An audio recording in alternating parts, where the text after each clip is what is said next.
Assalamualaikum warahmatullahi wabarakatuh. Di tengah kehidupan yang semakin bising, ada satu pertanyaan yang jarang benar-benar dijawab dengan jujur. Bukan tentang seberapa banyak ibadah yang sudah dilakukan, bukan tentang seberapa luas ilmu yang sudah dipelajari, tapi tentang satu hal yang lebih dalam. Sudahkah hati ini benar-benar mengenal Allah? Atau selama ini hanya sekadar menyebut namanya, tanpa pernah benar-benar merasakan kehadirannya? Banyak yang terlihat taat, tapi hatinya masih gelisah. Banyak yang lisannya berzikir, tapi pikirannya tidak pernah diam. Banyak yang terlihat dekat dengan agama, tapi ketika ujian datang, justru merasa paling sendiri. Disinilah konflik itu muncul, antara merasa sudah mengenal Allah, tapi hidup masih dipenuhi ketakutan, kekhawatiran, dan kegelisahan yang tidak kunjung selesai. Seringkali yang disalahkan adalah keadaan.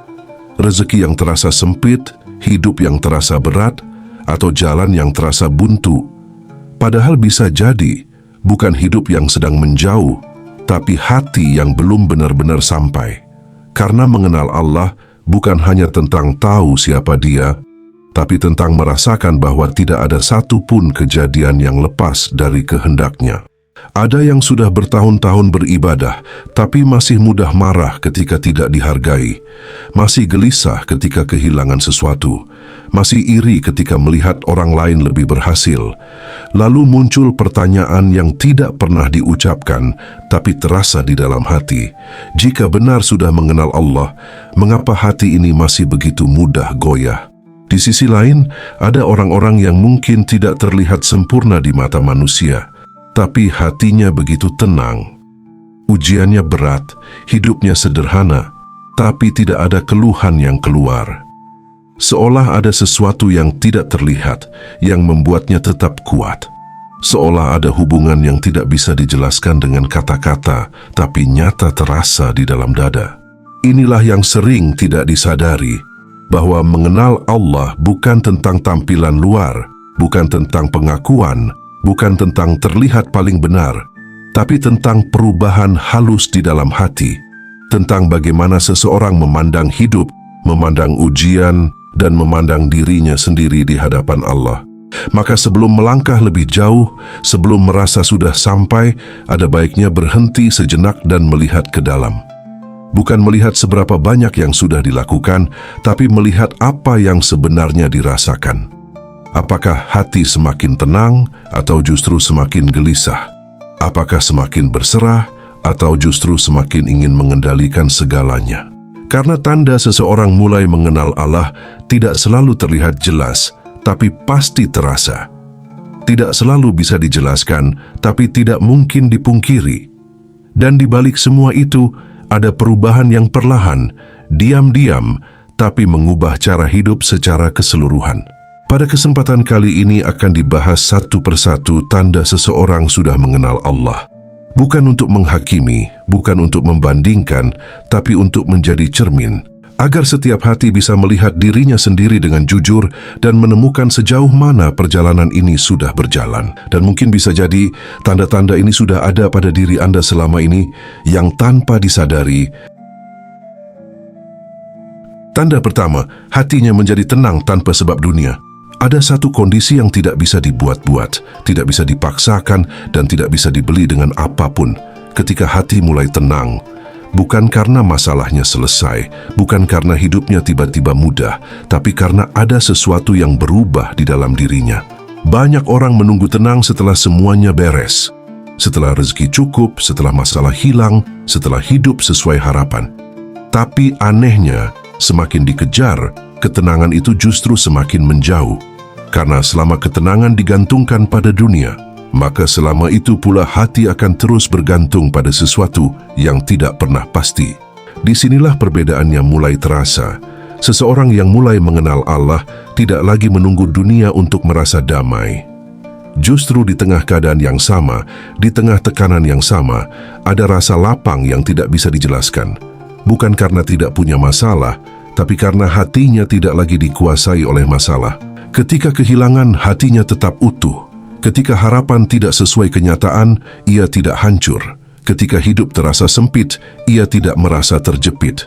seolah ada ruang luas di dalam dadanya yang tidak tersentuh oleh keadaan luar, dan ruang itu bukan berasal dari dunia. Ketenangan ini bukan berarti tidak pernah sedih, bukan berarti tidak pernah lelah, tapi ada batas yang tidak lagi ditembus oleh kegelisahan. Ada titik di mana hati tetap kembali stabil, kembali tenang, seakan selalu ada tempat pulang yang tidak pernah hilang. Banyak yang salah memahami ini, mengira bahwa orang yang dekat dengan Allah harus selalu terlihat kuat, tidak pernah goyah, tidak pernah merasa apa-apa. Padahal justru sebaliknya, perasaan tetap ada, luka tetap terasa, tapi tidak lagi menguasai, tidak lagi mengambil alih arah hidup. Karena ketika hati mulai mengenal Allah, yang berubah bukan dunia di sekitarnya, tapi cara hatinya memandang dunia. Yang dulu terasa besar, sekarang menjadi kecil. Yang dulu membuat panik, sekarang bisa dihadapi dengan lebih tenang. Bukan karena sudah hebat, tapi karena sudah mulai bersandar pada yang tidak pernah berubah. Ada momen-momen sunyi ketika tidak ada siapapun yang benar-benar memahami keadaan. Tidak ada tempat bercerita yang benar-benar mengerti. Tapi justru disitulah ketenangan itu hadir. Dalam diam, dalam doa yang lirih, dalam sujud yang mungkin tidak dilihat siapa-siapa. Dan dari situlah muncul rasa yang aneh tapi menenangkan, bahwa tidak semua harus dipahami orang lain. Tidak semua harus dijelaskan, karena ada Allah yang sudah lebih dulu mengetahui, bahkan sebelum hati ini sempat mengeluh. Inilah tanda awal yang sangat halus, tapi sangat dalam. Ketika hati tidak lagi mencari sandaran di dunia, saat ini hidup mulai menemukan ketenangan langsung dari sumber jauh, yaitu bisa jadi ini justru panggilan agar hati berhenti menggantungkan diri pada yang sementara dan mulai kembali pada yang abadi.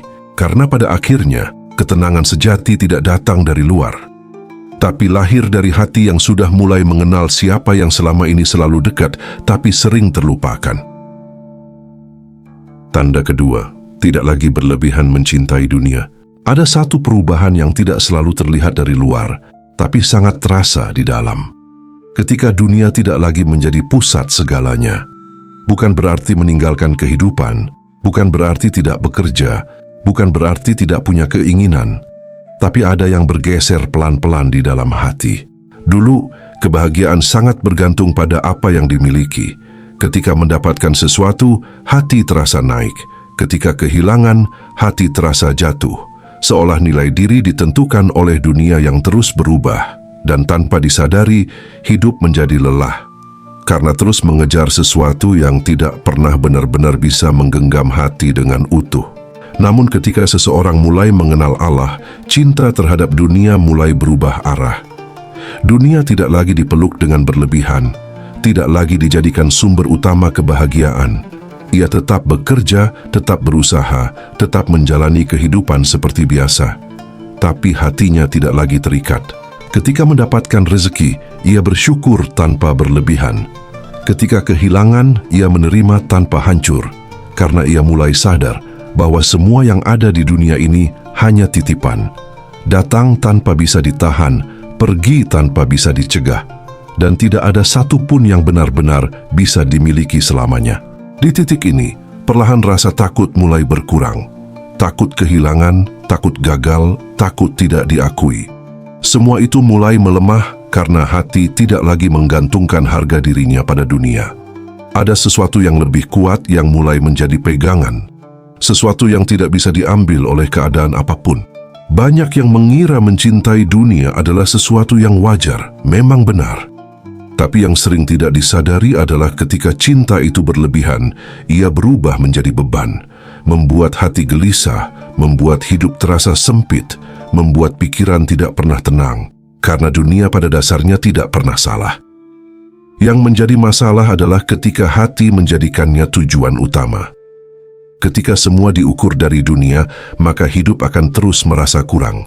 Selalu ada yang kurang, selalu ada yang ingin dikejar, selalu ada yang membuat hati tidak pernah puas. Seseorang yang mulai mengenal Allah tidak lagi terjebak dalam lingkaran itu. Ia mulai melihat dunia sebagaimana adanya. Sebagai jalan, bukan tujuan. Sebagai alat, bukan pusat. Ia menggunakan dunia, tapi tidak diperbudak olehnya. Ada ketenangan yang lahir dari sini, ketika tidak semua harus dimiliki, ketika tidak semua harus dicapai, ketika hati tidak lagi dipenuhi keinginan yang tidak ada ujungnya, justru disitulah muncul rasa cukup yang tidak bisa dijelaskan dengan logika. Dan dari rasa cukup itulah, hidup menjadi lebih ringan, langkah menjadi lebih tenang, tidak lagi terburu-buru mengejar apa yang orang lain kejar, tidak lagi merasa tertinggal hanya karena jalan hidup berbeda. Inilah tanda kedua yang sering tidak disadari. Bukan tentang meninggalkan dunia, tapi tentang melepaskan keterikatan yang berlebihan padanya. Karena ketika hati sudah tidak lagi mencintai dunia secara berlebihan, justru disitulah dunia mulai mendekat dengan cara yang tidak terduga. Bukan karena dikejar, tapi karena hati sudah tidak lagi bergantung padanya. Tanda ketiga, sibuk memperbaiki diri daripada menghakimi orang lain. Ada satu perubahan yang sangat halus, tapi dampaknya begitu besar dalam kehidupan. Ketika perhatian tidak lagi keluar untuk mencari kesalahan orang lain, tapi mulai masuk ke dalam diri sendiri. Bukan karena tidak melihat kekurangan orang lain, tapi karena sadar bahwa ada yang jauh lebih penting untuk diperbaiki. Dulu, mungkin tanpa disadari, hati ini mudah sekali menilai. Melihat orang lain salah sedikit, langsung muncul penilaian. Melihat orang lain berbeda, langsung merasa lebih benar. Seolah-olah diri ini berdiri di posisi yang lebih tinggi, sementara orang lain berada di bawah. Dan tanpa terasa, hati menjadi keras, meski terlihat baik dari luar. Namun ketika seseorang mulai mengenal Allah, cara pandang itu perlahan berubah. Bukan karena menjadi sempurna, tapi justru karena mulai melihat betapa banyak kekurangan dalam diri sendiri. Yang dulu sibuk melihat luar, sekarang mulai sibuk melihat ke dalam. Ada kesadaran yang muncul bahwa setiap manusia sedang berjalan di jalannya masing-masing. Setiap orang punya ujian yang tidak terlihat, punya luka yang tidak diceritakan, dan punya proses yang tidak bisa disamakan. Dari situ, perlahan muncul rasa lebih tenang dan lebih bijak dalam memandang orang lain. Bukan berarti tidak peduli, bukan berarti membiarkan kesalahan, tapi tidak lagi merasa perlu menjadi hakim atas hidup orang lain. Tidak lagi merasa harus selalu benar. Karena semakin dalam mengenal Allah, semakin terasa bahwa hanya Allah yang benar-benar tahu isi hati setiap manusia. Orang yang mulai mengenal Allah akan lebih banyak diam daripada berkomentar. Lebih banyak memperbaiki daripada membandingkan.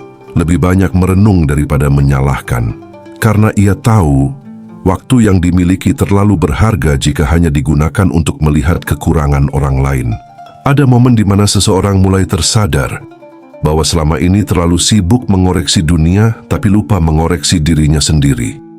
Terlalu fokus pada apa yang salah di luar sampai lupa melihat apa yang belum benar di dalam.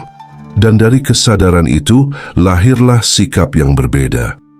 Ketika melihat orang lain berbuat salah, hatinya tidak langsung menghakimi, tapi justru berdoa. Ketika melihat orang lain jatuh, tidak merasa lebih tinggi, tapi merasa diingatkan. Seolah setiap kejadian di luar menjadi cermin untuk dirinya sendiri. Inilah tanda yang tidak bisa dipalsukan. Karena menghakimi itu mudah, tapi memperbaiki diri itu berat. Mengkritik orang lain tidak butuh usaha, tapi mengubah diri sendiri butuh kesadaran dan kejujuran yang dalam.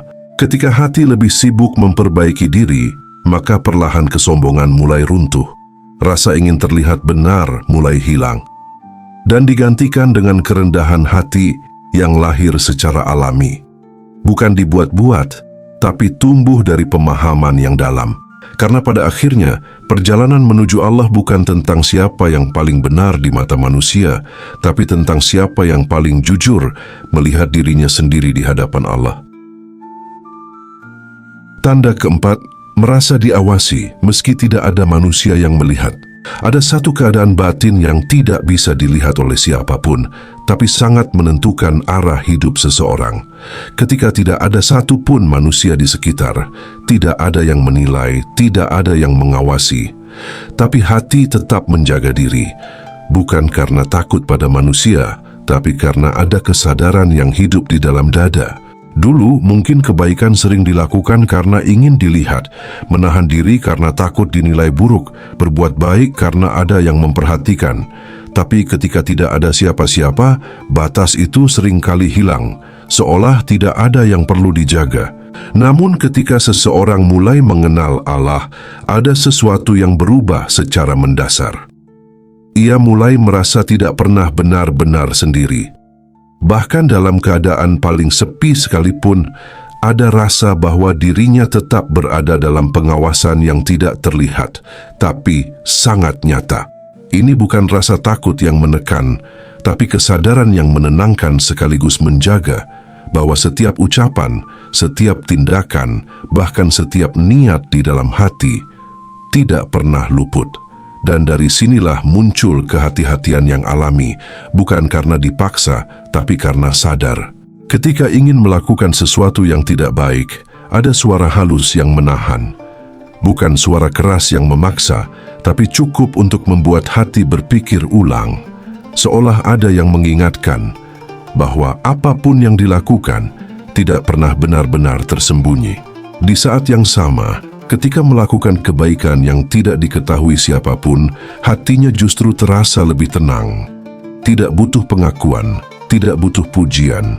Karena yang dicari bukan lagi pandangan manusia, tapi keridaan Allah yang tidak terlihat oleh mata. Inilah yang disebut sebagai kesadaran ihsan. Bukan hanya beribadah karena kewajiban, tapi karena merasa dekat, merasa dilihat, merasa diperhatikan, merasa berada dalam kehadiran yang tidak pernah pergi. Dari sinilah lahir kejujuran yang sejati, ketika tidak ada yang perlu disembunyikan karena tidak ada yang bisa disembunyikan, ketika tidak ada lagi perbedaan besar antara apa yang terlihat di luar dan apa yang ada di dalam.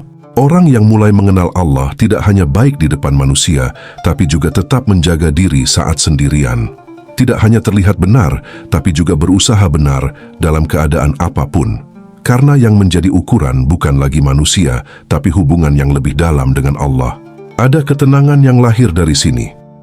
Ketika tidak lagi sibuk menjaga citra, tidak lagi lelah menjadi sesuatu yang bukan diri sendiri.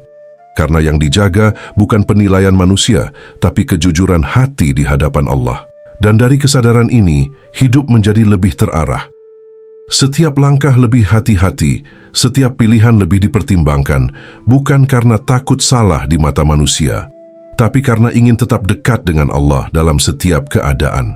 Inilah tanda yang sangat dalam ketika pengawasan manusia tidak lagi menjadi yang utama, karena hati sudah hidup dalam kesadaran bahwa Allah selalu melihat, dimanapun, kapanpun, dalam keadaan apapun. Tanda kelima, ujian tidak membuatnya jauh, tapi justru mendekatkan. Ada satu fase dalam hidup yang tidak bisa dihindari oleh siapapun, ujian. Datang tanpa permisi, hadir tanpa pilihan, dan seringkali tidak sesuai dengan apa yang diharapkan. Disinilah sebenarnya letak perbedaan yang paling nyata. Bukan pada ujiannya, tapi pada bagaimana hati meresponsnya. Banyak orang yang ketika diuji, justru semakin menjauh. Hatinya penuh tanya, pikirannya penuh protes. Mengapa harus seperti ini? Mengapa tidak sesuai harapan? Mengapa terasa begitu berat? Tanpa disadari, ujian yang seharusnya menjadi jalan mendekat, justru menjadi alasan untuk menjauh. Namun bagi seseorang yang mulai mengenal Allah, ujian tidak lagi dipandang sebagai hukuman, tidak lagi dianggap sebagai tanda bahwa dirinya ditinggalkan. Justru sebaliknya, di balik setiap kesulitan, ia melihat ada panggilan yang lebih dalam, sebuah cara halus yang membuatnya kembali. Ketika hidup terasa sempit, ia tidak lari, tapi mendekat. Ketika hati terasa berat, ia tidak menjauh, tapi bersujud. Seolah setiap ujian menjadi pengingat bahwa ada tempat kembali yang tidak pernah menolak. Bukan berarti tidak merasa sakit, bukan berarti tidak pernah lemah. Air mata tetap jatuh, rasa lelah tetap ada. Tapi di balik semua itu, ada arah yang jelas, bahwa setiap luka membawa langkahnya semakin dekat, bukan semakin jauh. Ada perubahan cara pandang yang sangat dalam. Yang dulu melihat ujian sebagai beban, sekarang mulai melihatnya sebagai jalan. Jalan untuk mengenal Allah lebih dekat, jalan untuk membersihkan hati, jalan untuk melepaskan hal-hal yang selama ini terlalu dipegang erat. Di saat orang lain sibuk mencari jalan keluar kemana-mana, ia justru kembali ke dalam. Kembali pada doa, kembali pada sujud, kembali pada Allah. Bukan karena tidak berusaha, tapi karena tahu bahwa kekuatan terbesar tidak datang dari luar, tapi dari kedekatan dengannya. Dan disitulah sesuatu yang tidak bisa dijelaskan mulai terasa. Di tengah kesulitan yang sama, ada ketenangan yang tidak biasa. Di tengah ujian yang berat, ada kekuatan yang tidak terlihat.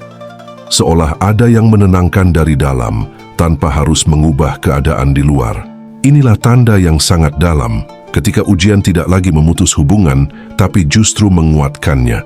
Ketika kesulitan tidak membuat hati menjauh, tapi justru membuatnya semakin dekat. Karena pada akhirnya, ujian bukan untuk menghancurkan, tapi untuk mengarahkan, bukan untuk menjatuhkan, tapi untuk mengembalikan. Dan bagi hati yang sudah mulai mengenal Allah, setiap ujian bukan lagi alasan untuk pergi, tapi menjadi jalan untuk pulang. Tanda keenam, doanya berubah dari meminta menjadi berserah. Ada satu perubahan yang sangat dalam, tapi sering tidak disadari. Ketika doa tidak lagi dipenuhi daftar keinginan, tapi mulai dipenuhi dengan ketenangan. Bukan karena tidak punya harapan, bukan karena berhenti meminta, tapi karena cara memandang doa itu sendiri mulai berubah. Dulu, doa seringkali menjadi tempat meminta sebanyak-banyaknya. Meminta agar masalah selesai, meminta agar keinginan tercapai, meminta agar hidup berjalan sesuai harapan. Dan ketika apa yang diminta tidak terjadi, hati mulai bertanya. Seolah doa hanya bernilai ketika dikabulkan sesuai keinginan. Namun ketika seseorang mulai mengenal Allah, ada kesadaran yang perlahan tumbuh, bahwa doa bukan hanya tentang meminta, tapi tentang kembali. Bukan hanya tentang harapan, tapi tentang hubungan.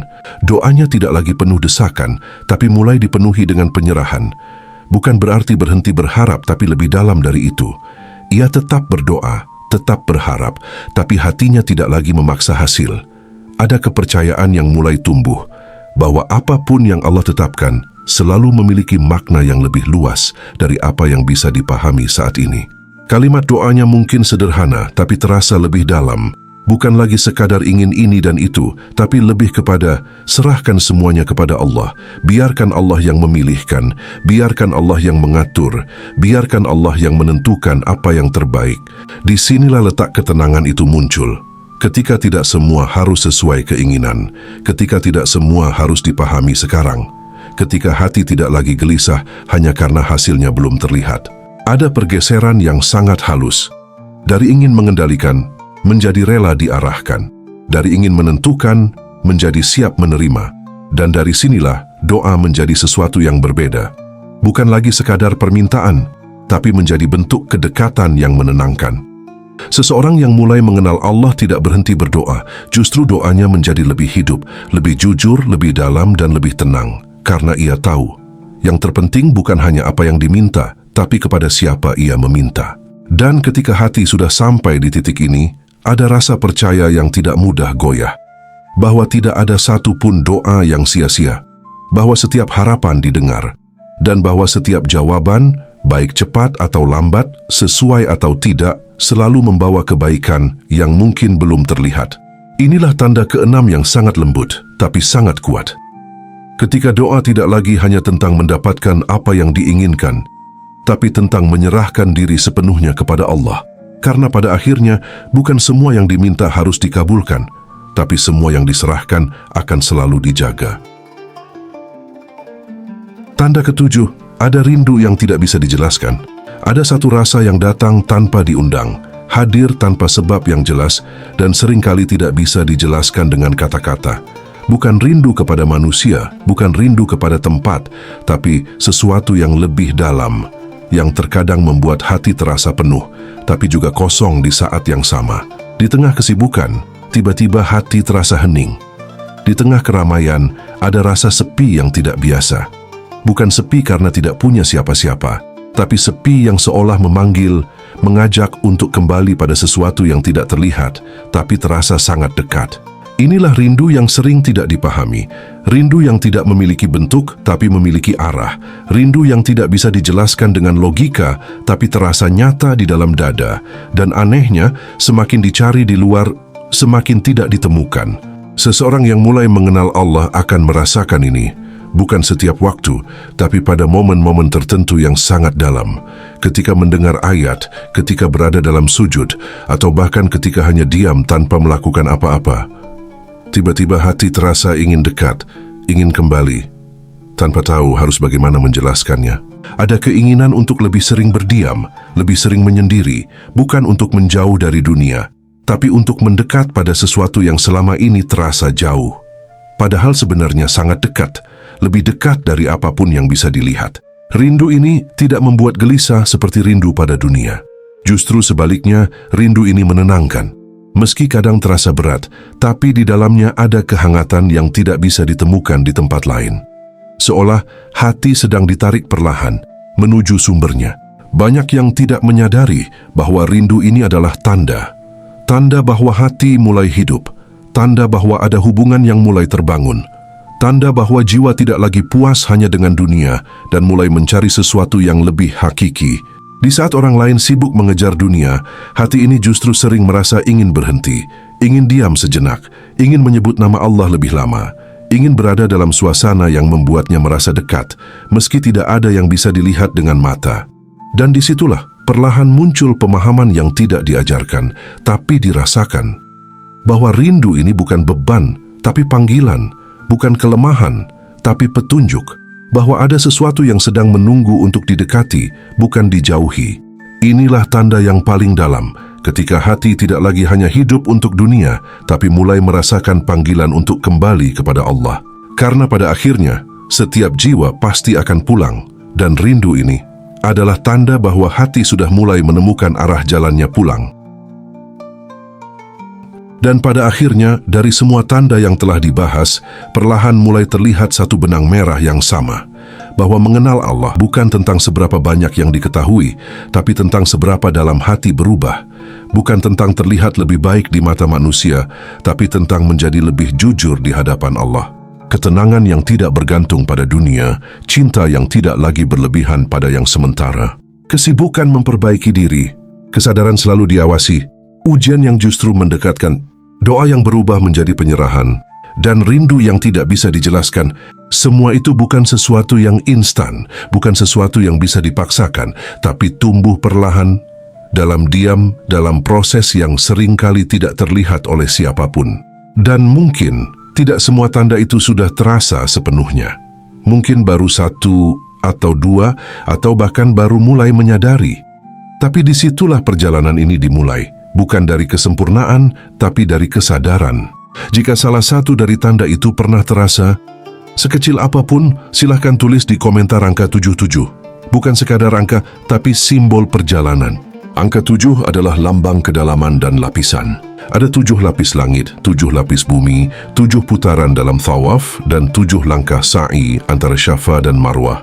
Ia seolah menggambarkan perjalanan yang berlapis-lapis, bahwa mengenal Allah bukan hanya satu langkah, tapi perjalanan yang terus naik, dari satu lapisan ke lapisan berikutnya, dari satu kesadaran ke kesadaran yang lebih dalam. Angka 77 menjadi simbol bahwa hati ini sedang berjalan, sedang naik perlahan, menembus lapisan demi lapisan, menuju kedekatan yang lebih tinggi. Pada akhirnya, perjalanan ini bukan tentang siapa yang lebih cepat sampai, tapi tentang siapa yang tetap berjalan.